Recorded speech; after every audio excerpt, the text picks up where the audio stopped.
Morning workout चांगलं आहे की इव्हनिंग वर्कआउट चांगलं आहे, हा प्रश्न तुम्हाला पण पडतो का? तर हा व्हिडिओ नक्की बघा. तर बघा, दोघांचे फायदे आणि नुकसान आहेत. तर जेव्हा तुम्ही मॉर्निंगमध्ये वर्कआउट करता, पहिली गोष्ट म्हणजे तुम्ही सकाळी लवकर उठता, म्हणजेच तुम्ही सकाळचा टाईम युटिलाइज करता. सेकंड गोष्ट म्हणजे तुमची एनर्जी दिवसभर खूप हाय राहते. थर्ड गोष्ट म्हणजे तुमच्या कामातली तुमची प्रोडक्टिव्हिटी वाढलेली असती.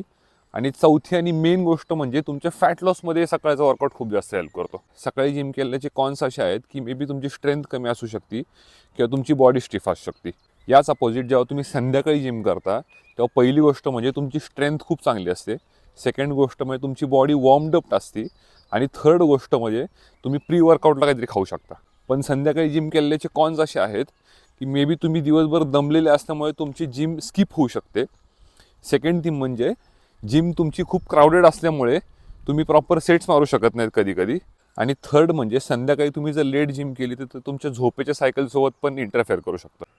आता हे सगळं ऐकल्यानंतर तुम्ही तुमचं वर्कआउट कधी कराल मला नक्की कमेंट करून सांगा. आणि हा व्हिडिओ तुमच्या त्या मित्रांमैत्रिणींना शेअर करा ज्याला या इन्फॉर्मेशनची खूप गरज आहे.